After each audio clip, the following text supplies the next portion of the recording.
Hello दोस्तों, कैसे हैं। स्वागत है आपका आपके अपने YouTube channel effective study point पर।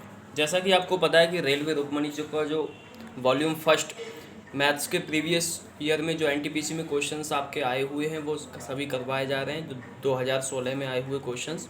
तो हमारे जो क्वेश्चंस हो चुके हैं वो आपके 265 क्वेश्चन हो चुके हैं। पूरी की पूरी प्ले लिस्ट है, उसमें आपको अलग अलग जो भी क्वेश्चन चाहिए वो मिल जाएगा। और एक तरफ से देखना भी शुरू करें, बहुत सारी अच्छी चीज़ें आपको वहाँ से सीखने को मिलेंगी। चलिए आज शुरू करते हैं 266वें क्वेश्चन से। दोस्तों 266 नंबर क्वेश्चन है। दो इक्वेशन दिए मुझे x plus 2y is equal to 27 और दिया है x plus 2y x minus 2y is equal to -1। तो दोस्तों मैं क्या करूँगा, मुझे ये देखना है कि कोफिशिएंट सेम होना चाहिए प्लस दोनों का कांस्टेंट बराबर होना चाहिए। एक्स बाई का यहाँ पर अगर बाई बाई देख रहा हूँ तो कोफिशिएंट सेम और सिंबल इनका डिफरेंट होना चाहिए। देन मैं क्या करूँगा, दोनों इक्वेशन को मैं जोड़ दूंगा तो यहाँ से ये कैंसिल आउट हो जाएगा, एक्स और एक्स 2x हो जाएगा और ये हो जाएगा मेरे पास 26। तो x बराबर आ जाएगा 13। किसी एक में इसको मैं पुट कर दूंगा दोस्तों, बाई की वैल्यू मुझको निकालनी है तो हो जाएगा, फर्स्ट इक्वेशन में पुट कर रहा हूँ तो 13 plus 2y is equal to 27। ये इधर जाके माइनस हो जाएगा, 27 माइनस 13 हो जाएगा 4 1, तो 22 इक्वल टू आ जाएगा दोस्तों मेरे पास में 7। ऑप्शन नंबर मेरा हो जाएगा सी ऑप्शन हो जाएगा दोस्तों। अगला क्वेश्चन है दोस्तों, एक आयताकार मैदान की लंबाई है 125 मीटर, लंबाई है मेरे पास 125 मीटर और चौड़ाई है मेरे पास 75 मीटर। वो कह रहा है तथा मैदान के बीच लंबाई के समानांतर 3 मीटर चौड़ी पैदल पट्टी है। पैदल पट्टी के बिना मैदान का क्षेत्रफल ज्ञात करना है आपको। तो लंबाई के समानांतर है, तो लंबाई के समानांतर 3 मीटर चौड़ी है, तो इसकी लंबाई चौड़ाई है 3 मीटर और लंबाई क्या 125 ही होगी। तो मुझसे पूछा है इसके बिना जो क्षेत्र बचा उसका क्षेत्रफल निकालना है, मतलब ये चीज़ बच रही है और ये चीज़ बच रही है, इसका क्षेत्रफल निकालना है। तो दोस्तों मैं क्या करूँगा, ये भी एक पट्टी भी क्या होगी दोस्तों, एक आयताकार होगी। तो इस पट्टी का क्षेत्रफल अगर मैं निकालूंगा तो 3 गुणा 125 की होगी, ये 3 हाइट वो चौड़ाई हो जाएगी और 125 लंबाई हो जाएगी। तो इस तरह से आ जाएगा 375 इस पट्टी का क्षेत्रफल आ जाएगा। और अगर मैं पूरे का क्षेत्रफल निकालूंगा आयत का तो आ जाएगा 125 गुणा 75। इसमें से मैं इस पट्टी का क्षेत्रफल निकाल दूंगा जो कि है 3 गुणा 125, यहाँ से 125 कॉमन ले लूँगा तो 73, 75 माइनस 3 मेरे पास आ जाएगा दोस्तों 72 आ जाएगा। अब मैं इसे सॉल्व कर लूँगा तो 72 से मल्टीप्लाई करूँगा, 5 2 पंजे 10, 1 4 2 दूनी 4 और 1 5 हो जाएगा, 2 एकम 2, 7 पंजे 35 के 5 3, 7 दूनी 14 और 3 हो जाएगा मेरे पास 17, 7 एकम 7, तो 0 0 0 और मेरे पास ये आ जाएगा दोस्तों 7 2 0 8 आ जाएगा। इस तरह से 8000 दोस्तों मेरा ऑप्शन हो जाएगा, जो कि कोई ऑप्शन नहीं है मेरा। देखो दोस्तों कहीं गलती तो कुछ नहीं की है, 2 पंजे 10, 2 दूनी 4 और 1 5, 2 एकम 2 और 7 पंजे 35, 3 हासिल आएगा, 7 दूनी 14, 14 और 3 मेरे पास हो जाएगा दोस्तों 17 हो जाएगा, 17 का 1, 7 एकम 7 और 8 आएगा दोस्तों यहाँ पर, तो ये 9 हो जाएगा। इस तरह से 9000 मेरा आंसर आ जाएगा, ऑप्शन नंबर बी दोस्तों आंसर हो जाएगा। अगला क्वेश्चन है दोस्तों 268, आपने 1.2 मीटर और 1.3 मीटर कपड़े के दो टुकड़े क्रमशः 330 रुपये और 270 रुपये में खरीदे, तो और भुगतान काउंटर पर 1000 रुपये दिए, तो आपको कितने रुपए नगद वापस मिलेंगे। तो दोस्तों यहाँ पर मुझे दिया है जो 1.2 मीटर कपड़ा खरीदा है उसका रेट है 330 रुपये पर 100 मीटर का रेट दिया हुआ है दोस्तों। यहाँ पर थोड़ा सा मिसिंग है इन्फॉर्मेशन। तो ये क्वेश्चन जो होगा ये 100 मीटर का रेट दोस्तों मुझे इसमें दिया है 330 रुपये पर 100 मीटर का रेट है मेरे पास में। तो 100 मीटर मेरे पास आ रहा है दोस्तों 330 रुपये का। तो अगर मेरे पास 100 सेंटीमीटर और अगर मैं 1.2 मीटर की बात करूंगा तो यहाँ पर 120 सेंटीमीटर हो जाएंगे, तो 120 सेंटीमीटर का रेट हो जाएगा दोस्तों 330 बटे 100 गुणा 120। तो यहाँ से इसे सॉल्व करूँगा तो 12 तियाँ 36, 6 3, 12 तियाँ 36 और 3 39, 396 रुपये मुझे देने होंगे 1.2 मीटर कपड़े के लिए। फिर मुझसे कह रहा है जो अगला कपड़ा 1.3 मीटर, 1.3 मीटर का मतलब हो गया दोस्तों 130 सेंटीमीटर, इसका रेट दिया है मुझे 100 मीटर का 270 रुपये। तो 100 मीटर का रेट है मेरे पास, 100 सेंटीमीटर का रेट है दोस्तों मेरे पास 270 रुपये।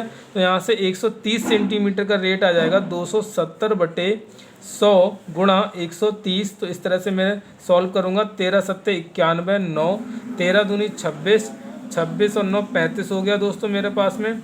अगर सबको ऐड करूँगा तो 6 और 1 7, 9 और 5 14 हो जाएगा, 3 और 3 6 और 1 7। तो 747 रुपये का टोटल मैंने सामान लिया, लेकिन मैंने काउंटर पे 1000 रुपये जमा किए थे दोस्तों। तो 1000 में से अगर 747 रुपये माइनस करूँगा तो 253 रुपये मेरे पास नगद मुझको वापस करेगा काउंटर वाला दोस्तों। तो ऑप्शन नंबर ए मेरा आंसर हो जाएगा।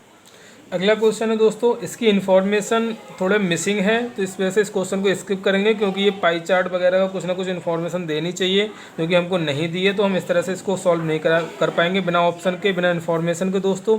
अगला क्वेश्चन है 270 नंबर। क्या कह रहा है हमसे, x की पावर 5 भागित x की पावर 4 की होल पावर 3 है को भाग करना है दोस्तों, x से भाग करना है। तो मैं क्या करूँगा, यहाँ मुझे दिया है x की पावर 5, भाग का मतलब हुआ दोस्तों x की पावर 4 से भाग देना है, की पावर 3 है और यहाँ भाग x है।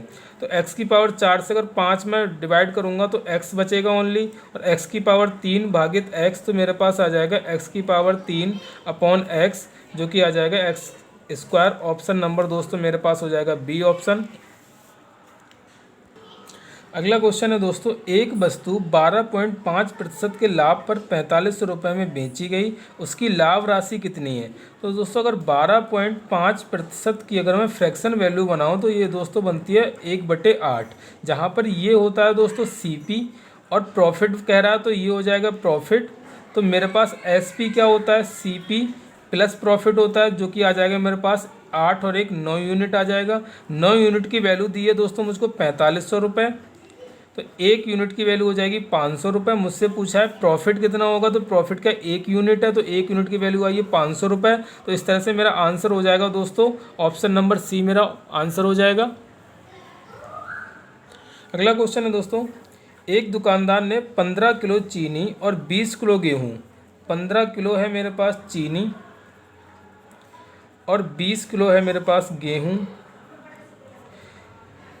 50 रुपये तथा 75 रुपये प्रति किलो की दर से खरीदे। मतलब चीनी खरीदी है वो 50 रुपये प्रति केजी की रेट से खरीदी है, और गेहूं खरीदा है वो 75 रुपये प्रति केजी के रेट से खरीदा है। उन्हें बेचते समय चीनी पर 10% और गेहूं पर 20% का लाभ कमाया, तो कुल बिक्री मूल्य क्या होगा। अगर दोस्तों 50 रुपये पे उसने ख़रीदा था और 10% ज़्यादा पे बेच रहा, तो कितने रुपए पे बेचेगा, 50 गुणा 110/100, तो यहाँ से 55 रुपये प्रति केजी पे बेचेगा दोस्तों चीनी। इसी तरह से अगर मैं इसका बाद का मूल्य निकालूंगा बढ़त के बाद, तो इसका मूल्य निकल के आएगा 20% का लाभ का मतलब 120% में बेचना। 0 से 0 गया, 5 दूनी 10, 5 15 पंजे 75 और 2 6 बार जाएगा, 15 छक्का 90 रुपये प्रति केजी, ये बाद का रेट आ जाएगा। इस रेट से दोस्तों उसने चीनी बेची है, तो मैं क्या करूँगा, 55 के रेट से दोस्तों कितनी चीनी बेची है उसने, 15 केजी बेची है, और 90 के रेट से कितनी चीनी बेची है, 20 केजी बेची है। तो इसे सॉल्व करूँगा तो 15 पंजे 75, 15 पंजे 75 और 15 पंजे 75 और 7 मेरे पास हो जाएगा दोस्तों 82। तो 825 रुपये तो उसको मिलेंगे चीनी बेचने से, और 9 दूनी 18, 1800 रुपये मिलेंगे उसको दोस्तों गेहूं बेचने। तो टोटल रुपए कितने मिल जाएंगे उसका, 1800 प्लस 825, ये हो जाएगा 5 2 और 6 7 2, 2625 रुपये दोस्तों उसको टोटल मिलने वाले हैं। तो ऑप्शन नंबर हो जाएगा मेरा बी, इसका आंसर हो जाएगा। अगला क्वेश्चन है दोस्तों, एक टैंक को 30 मिनट में भरा जा सकता है। टैंक में एक रिसाव है जो टैंक को 90 मिनट में खाली कर सकता है, अतः टैंक कितनी देर में भरा जाएगा। तो दोस्तों एक टैंक है जिसमें एक टंकी लगी हुई है, अगर भरने वाली है वो 30 मिनट में भर सकती है। तो मैं एक टंकी ए मानता हूँ जो कि उस टैंक को 30 मिनट में भर रही है। दूसरी टंकी है जो उसके नीचे लगी हुई है, रिसाव कर रही है, वो क्या है 90 मिनट में टैंक को खाली कर रही है, जिसको मैं बी लूँगा।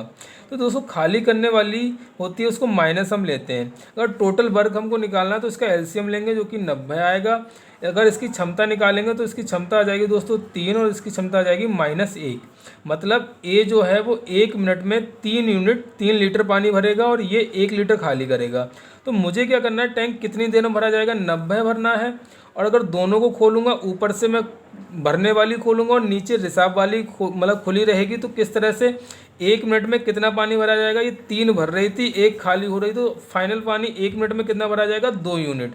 तो टोटल 90 भरना है मुझको। 90 भरने में कितना समय लगेगा दोस्तों, 45 मिनट लगेगा। तो ऑप्शन नंबर बी मेरा आंसर हो जाएगा।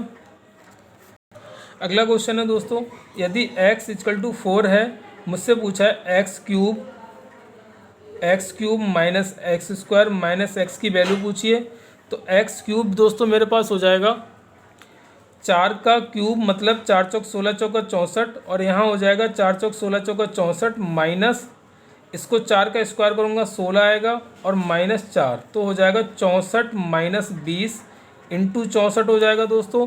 तो ये आ जाएगा मेरे पास में 4 और 6 में से 2 गया, 4 बचा, और यहाँ पर 64 है। इसकी मल्टीप्लाई करूँगा 64 इंटू 44 की मल्टीप्लाई करूँगा तो मेरा आएगा दोस्तों यूनिट डिजिट आ जाएगा 4 चौक 16 6। 2 ऑप्शन है मेरे पास, पूरा करना पड़ेगा। तो 4 छंग 24, 24 और 1 25, 4 चौक 16 और ये 256 आएगा। 6 6 5 11, 1 आएगा, 5 2 7 और 1 8 आएगा, 2 आ जाएगा। 2816 मेरा आंसर आ जाएगा। ऑप्शन नंबर ए दोस्तों आंसर हो जाएगा। अगला क्वेश्चन है दोस्तों, एक तौलिया 12% के लाभ पर बेचा गया है। यदि मूल्य 25 रुपये बढ़ा दिया गया होता तो लाभ 32% होता। तो तौलिए का क्रय मूल्य ज्ञात करना है दोस्तों। अगर तौलिया दोस्तों 12% के लाभ पर बेचा जा रहा है, उसके बाद अगर 25 रुपये उसका विक्रय मूल्य बढ़ा दिया जाए, तो उसने देखा कि उसको 32% का लाभ हो रहा है। तो दोस्तों यहाँ से मेरे पास लाभ कितना बढ़ा, 20% बढ़ा, और वो 20% किसकी वजह से बढ़ा है, 25 रुपये बढ़ाने की वजह से। तो 20% की वैल्यू मुझे हो जाएगी दोस्तों 25 रुपये। मुझे क्या निकालना है, क्रय मूल्य क्या होता है, 100% होता है। तो इधर अगर मैं 5 से गुणा कर दूंगा तो ये 100% बन जाएगा।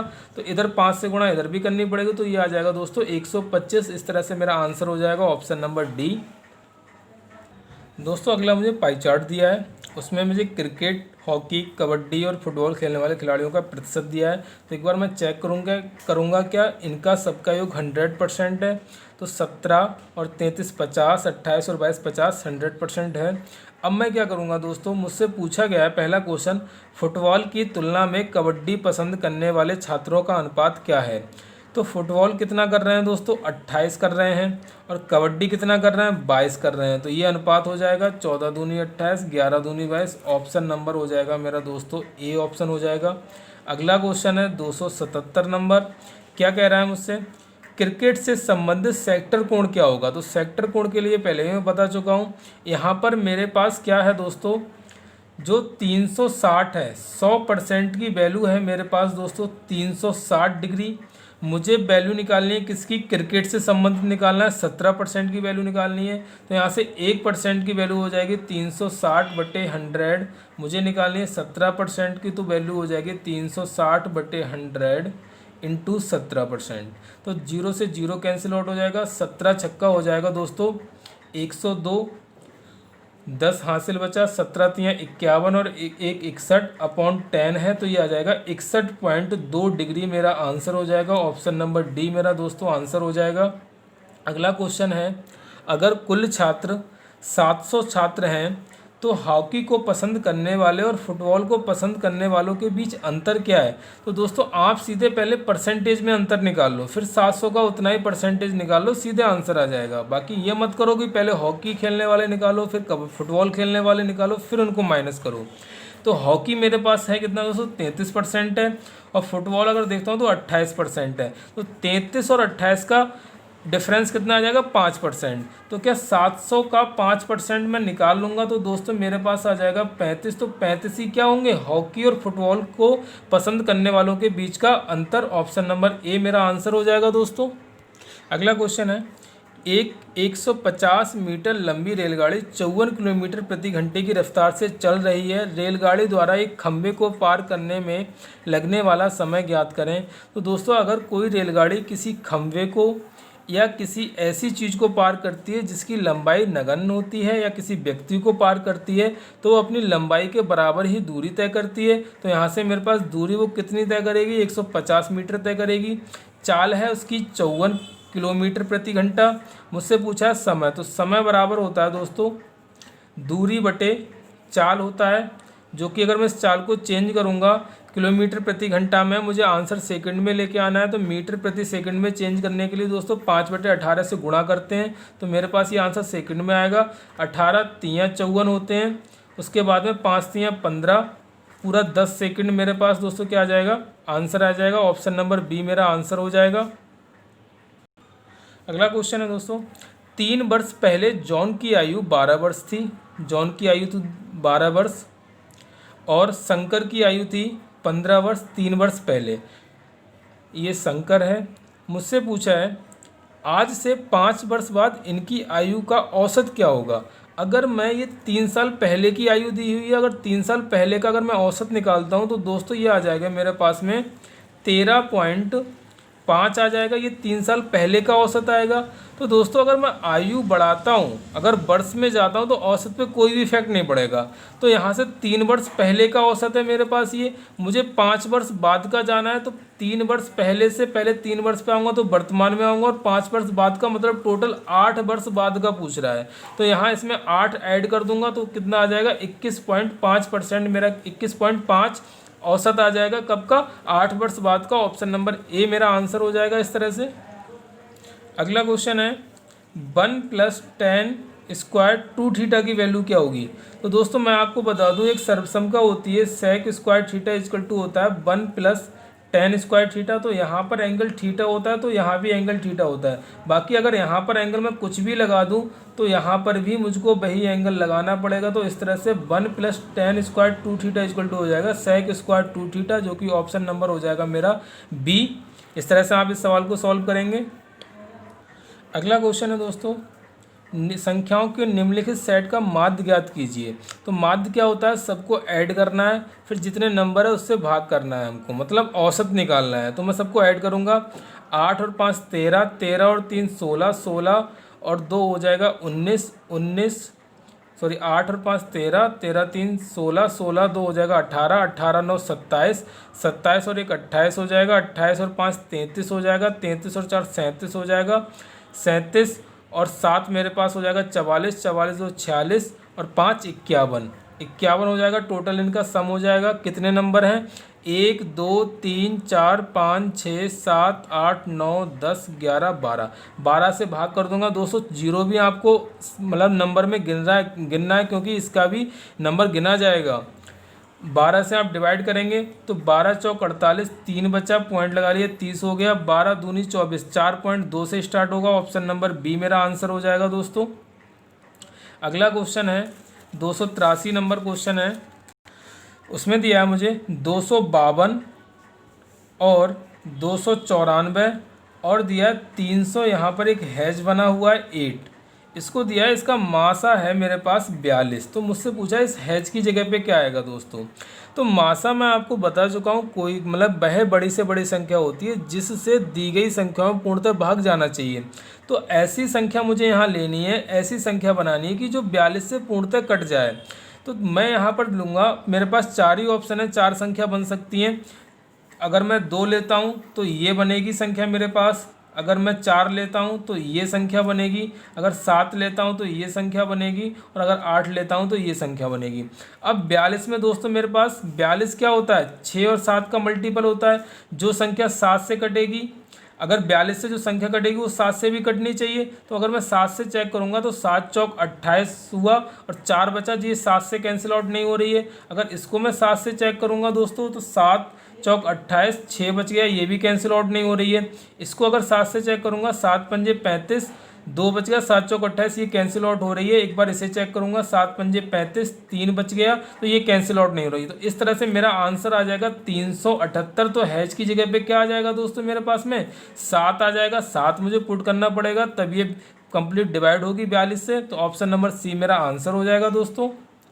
अगला क्वेश्चन है दोस्तों, एक व्यापारी अपने सामान पर क्रय मूल्य से 25% अधिक मूल्य अंकित करता है। अगर उसका क्रय मूल्य 100 रुपये था तो 25% अधिक मतलब 125 उसने अंकित कर दिया। उसके बाद 8% की छूट देता है। 8% छूट देने का मतलब अगर 8% इसका निकालता हूँ तो 25 पंजे 125, 25 चौका 100, 4 दूनी 8, ₹10 की मुझे छूट दी उसने। ₹10 की छूट देने का मतलब ₹115 में बेची, तो 100 वाली वस्तु फाइनल ₹115 में बेची है, तो 15% का लाभ आ जाएगा। ऑप्शन नंबर बी मेरा आंसर हो जाएगा। अगला क्वेश्चन है दोस्तों, सी का गुणांक मुझको निकालना है। तो सी का गुणांक निकालना है तो मुझे सिर्फ सी से मतलब है, मुझे ए बी से मतलब नहीं। तो जहाँ भी सी आ रहा है मैं उसको ही सिर्फ सॉल्व करूँगा। तो एक सी यहाँ पर है जो कि प्लस सी है, -2a से मुझे कुछ मतलब नहीं है। एक सी मुझे यहाँ मिलेगा, बी माइनस सी में मिलेगा, और -2/5 सी में मिलेगा। मैं सिर्फ सी वाले को मैं कंसीडर करूँगा, और ए और बी से मुझे कुछ मतलब नहीं है, क्योंकि मुझे सी का गुणांक पूछा है दोस्तों। तो यहाँ सी प्लस, इसको अगर मल्टीप्लाई करूँगा तो 3b minus 3c minus 2/5c। यहाँ से फिर 3b का कोई मतलब नहीं है, तो c में से 3c अगर माइनस होगा दोस्तों तो माइनस का 2c बचेगा, माइनस 2/5c। अब मैं क्या करूँगा दोस्तों, इसको सॉल्व करना है। जस्ट क्या करेंगे आप, 5 एलसीएम आ जाएगा, इसको सॉल्व करेंगे तो 5 दूनी माइनस का 10c हो जाएगा, और इधर माइनस का 2c हो जाएगा, जो कि मिलके बन जाएगा माइनस का 12c/5। तो c का कोफिशिएंट आया दोस्तों मेरे पास में माइनस का 12/5। तो इस तरह से ऑप्शन नंबर सी मेरा आंसर हो जाएगा। अगला क्वेश्चन है दोस्तों, दो अनुपूरक कोण x + 38 डिग्री और 3x - 58 डिग्री हैं, दोनों में से बड़ा कोण ज्ञात कीजिए। तो दोस्तों मैं आपको बता दूं अनुपूरक और पूरक कोण क्या होते हैं। अब जैसे मैंने एक लाइन ड्रॉ की, तो इस पे अगर कोई पॉइंट है जो इस पे 180 डिग्री का एंगल बनाता है, कोई भी लाइन किसी पॉइंट पे 180 डिग्री का एंगल बनाती है, स्ट्रेट लाइन। तो अगर मैं यहाँ पर ये एंगल अगर ए लेता हूँ तो ये एंगल मेरा कितना हो जाएगा, 180 - a हो जाएगा। तो इस तरह से अगर इस एंगल का ये वाला एंगल अनुपूरक एंगल बन जाएगा। मतलब कोई भी दो एंगल जिनका सम 180 डिग्री है तो वो क्या कहलाते हैं, अनुपूरक एंगल कहलाते हैं। अब यही बात आती है पूरक कोण की। तो पूरक डिसाइड होता है 90 डिग्री से। अगर ये 90 डिग्री है, अगर यहाँ पर एंगल ये ए है तो ये 90 - a होगा। तो इन दोनों का सम कितना होना चाहिए, 90। कोई भी दो एंगल जिनका सम अगर 90 डिग्री है तो वो आपस में पूरक कोण कहलाएंगे। तो इस तरह से इस सवाल में मुझे क्या करना है, दो अनुपूरक कोण दिया, अनुपूरक को दोस्तों हम संपूरक भी बोलते हैं। तो इस तरह से भी आपको दे सकता है। अनुपूरक और संपूरक में कोई भी डिफरेंस नहीं है, दोनों का ही सम 180 होता है। मुझसे कहा है दो अनुपूरक कोण x + 38 प्लस 3x - 58, इनका योग कितना हो जाएगा, 180 डिग्री हो जाएगा। तो x और 3x 4x हो जाएगा। और अगर इसको मैं माइनस करूँगा दोस्तों तो आ जाएगा मेरे पास में 58 में से अगर 38 माइनस करूँगा 0, माइनस का 20 आ जाएगा बराबर 180। तो 4x बराबर हो जाएगा मेरे पास 200 हो जाएगा। तो x बराबर आ जाएगा 50 डिग्री। मुझसे क्या पूछा है दोस्तों, दोनों में से बड़ा एंगल ज्ञात कीजिए। तो पहला एंगल है मेरे पास में x + 38। तो x + 38 x 50 अगर पुट करूँगा तो यहाँ से मेरे पास आ जाएगा 88 डिग्री। और दूसरा एंगल है मेरे पास 3x - 58। तो इसको पुट करूँगा तो ये आ जाएगा 150 - 58, जो कि आ जाएगा मेरे पास में दोस्तों 92 डिग्री, 92 डिग्री आ जाएगा। तो इस तरह से ऑप्शन नंबर मेरा सी ऑप्शन हो जाएगा। सबसे बड़ा पूछा है तो एक 88 आया, एक 92 आया, इनका सम भी देखो आप 180 डिग्री आ रहा है। तो इस तरह से ऑप्शन नंबर सी मेरा आंसर हो जाएगा दोस्तों। अगला क्वेश्चन है दोस्तों, दो लगातार सम संख्याओं का गुणनफल है मेरे पास 528। मुझसे पूछा है तो छोटी संख्या ज्ञात कीजिए। तो ऑप्शन दोस्तों मेरे पास छोटी संख्या के दे रखे हैं। अगर मैं छोटी संख्या 18 मानता हूं तो अगली सम संख्या क्या 20 होगी। अगर इसका गुणनफल निकालूंगा तो 18 दूनी 36, 360 आना चाहिए, ऑप्शन नहीं है। 20 लूँगा तो अगली 22 होगी, तो 22 का 44 440, जो कि आंसर नहीं है। अगर मैं 22 लेता हूँ तो अगली संख्या मेरी 24 होगी। अगर इसका मैं यूनिट डिजिट निकालूंगा तो दोस्तों 4 दूनी 8, ये ऑप्शन मेरा हो सकता है। लेकिन अगर मैं 24 लेता हूँ तो 24 के बाद मुझे 26 लेनी पड़ेगी। तो 4 छंग 24 यूनिट डिजिट मेरा 4 आना चाहिए, जो कि मेरा 8 है। तो ऑप्शन नंबर सी ही मेरा आंसर आ जाएगा। तो वो सबसे छोटी संख्या क्या होगी, 22 होगी। आप इस तरह से करेंगे। बाकी अगर आप करना चाहते हैं तो पहली संख्या अगर x सम संख्या लेंगे तो दूसरी हो जाएगी x + 2। अब अगर आपने ये किया, इनका गुणनफल मुझे दिया 528। अगर आपने यहाँ ये किया फिर आप क्वेश्चन में फंस जाएंगे, क्योंकि यहाँ पर दो घात समीकरण बनेगी और फिर आपको 528 के फैक्टर करने पड़ेंगे, जो कि मैं समझता हूँ एग्जाम टाइम में बहुत मुश्किल है। तो इस तरह से आप स्मार्ट अप्रोच यूज करेंगे इस क्वेश्चन के अंदर। अगला क्वेश्चन दिया मुझे, एक त्रिभुज के कोणों का अनुपात 2:4:3 दिया है, तो ये त्रिभुज किस प्रकार का होगा? तो कोणों का अनुपात ये दिया है, तो क्या सम इनका 180 डिग्री होगा? क्योंकि कोई भी त्रिभुज है उसके तीनों अंतः कोणों का योग होता है दोस्तों 180 डिग्री। तो 4 और 2 6 और 3 9 यूनिट की वैल्यू 180 हो जाएगी, तो एक की वैल्यू आ जाएगी 20 डिग्री। तो अगर मैं पहला एंगल निकालूंगा तो 40 डिग्री आ जाएगा, दूसरा एंगल निकालूंगा तो 80 डिग्री आ जाएगा, तीसरा एंगल निकालूंगा तो आ जाएगा 60 डिग्री। तो सभी एंगल क्या मेरे 90 डिग्री से छोटे हैं? सभी एंगल जो मेरे हैं वो 90 डिग्री से छोटे हैं। तो कोई भी ट्रायंगल जिसके सभी एंगल 90 डिग्री से छोटे होते हैं वो न्यून कोण त्रिभुज कहलाता है। तो ऑप्शन नंबर बी आंसर मेरा आ जाएगा। अगर यहीं एक भी कोण मेरा 90 डिग्री से बड़ा होता तो अधिक कोण हो जाता, और अगर एक भी एंगल मेरा 90 डिग्री के इक्वल होता तो मेरा समकोण त्रिभुज हो जाता दोस्तों। तो इस तरह से न्यून कोण मेरा आंसर हो जाएगा ऑप्शन नंबर बी। अगला क्वेश्चन है दोस्तों सरलीकरण का क्वेश्चन है। मुझे दिया है 5 × 10⁴ दिया है, प्लस 6 × 10⁻³ दिया है, प्लस 4 × 10 दिया है, माइनस 3 × 1/100 दिया है। तो दोस्तों 10⁴ का मतलब है 4 जीरो, 5 से गुणा करूंगा तो 50,000 क्या आ जाएगा मेरे पास इससे। अगर 6 × 10⁻³ मतलब 6,000, और 4 × 10 40, तो मेरे पास दोस्तों आ जाएगा 56,040 आ जाएगा। इसमें से मुझे कुछ माइनस करना है, तो 56,040 से छोटा ही आंसर होगा, और मुझे माइनस कितना करना है? 0.03 माइनस करना है। तो 0.03 माइनस करूँगा तो मेरे पास आ जाएगा दोस्तों 56,039.97 आ जाएगा। तो ऑप्शन नंबर डी इस तरह से मेरा आंसर हो जाएगा दोस्तों। अगला क्वेश्चन है 290 है। इसमें दिया है 5 tan θ दिया है 4, तो tan θ आ जाएगा मेरे पास दोस्तों 4/5। अब मैं क्या बनाऊंगा दोस्तों? एक ट्रायंगल बोर्ड समकोण त्रिभुज बनाऊंगा।